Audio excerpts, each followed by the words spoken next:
this is Virgil Labrador, Editor-in-Chief of Satellite Markets and Research, and we're here in Montreal, Quebec, Canada, at the new Advantech facilities.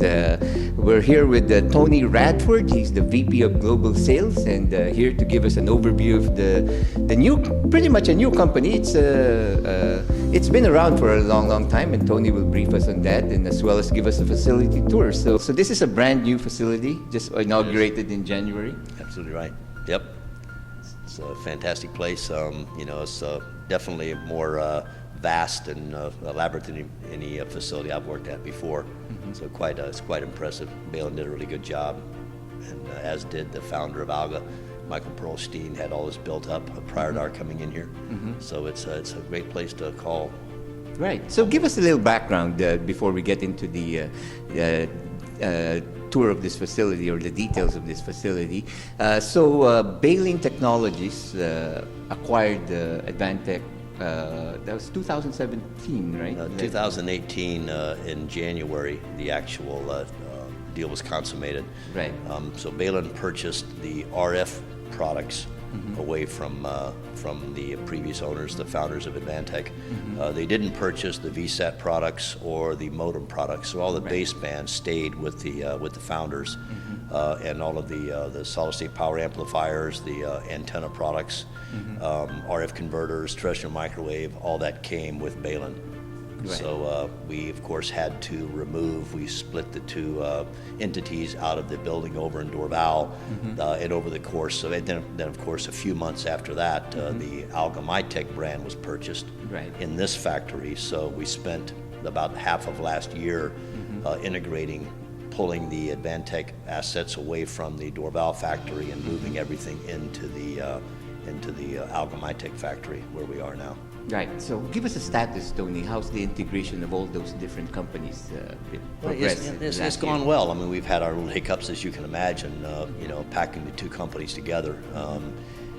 But everything the dust is pretty well settled now. We've got, as you'll see in a tour a little later on, we've got just a 50,000 square feet of manufacturing out there. So the factory is, it's all big open floor. Balin did invest a fair amount of money to bring everything up to the rev that we needed to facilitate both operations. The pick and place lines, the production entities of both Alga MyTech and Advantech are all together out on the floor. It's relatively seamless. It is two different product lines with two legacy operations, but they're coming together. Product reconciliations are in full force, as are new innovations, because we've brought in new designers in addition to the teams of both Alga and Advantech. So all together, there's quite a bit of activity going on with the product lines. So let's go see it, Tony. Let's do it. All right, thank you.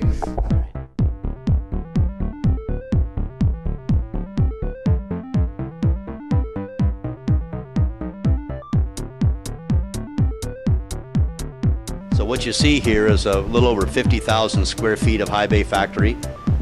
Directly in front of us is 3 pick and place lines that do, in addition to other products, they do some of the PCBs that we use, particularly on the Alga side of the business. And then off to the left, you'll see the production facilities for the integrated Alga MyTech and Advantech machines.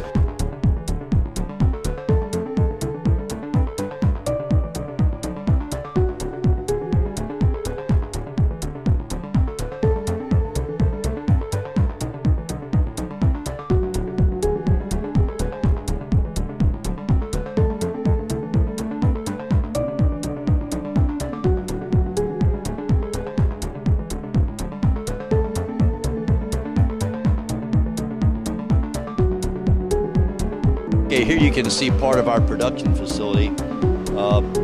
One key takeaway here is that most of the assemblies that you see here are all manufactured here within our factory. We depend very little on outside vendors. You can see over this area here, all of these waveguide components.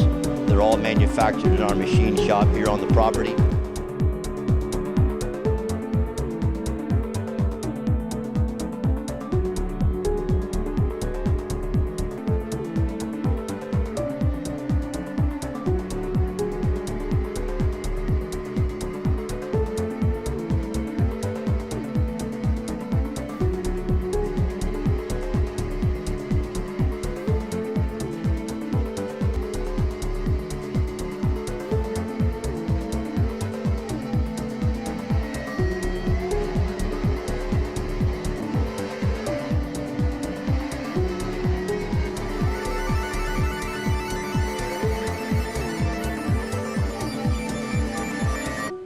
Alga MyTech brand, particularly MyTech prior to the Alga acquisition, was very well known in the VSAT industry for low power bucks, and that's a legacy that continues today. We operate down as low as about 8 watts in bucks for that part of the industry. So you see some of the low power product that's being readied here for shipment.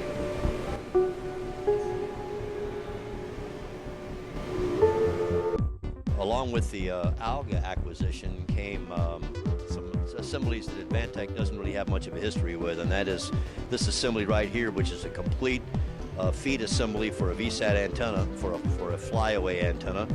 This is an X-band product, and what we manufacture here on a turnkey basis is the complete OMT diplexer, the transceiver, the L&B, all of the components that go into an X-band flyaway package is all manufactured here as a complete pre-tested.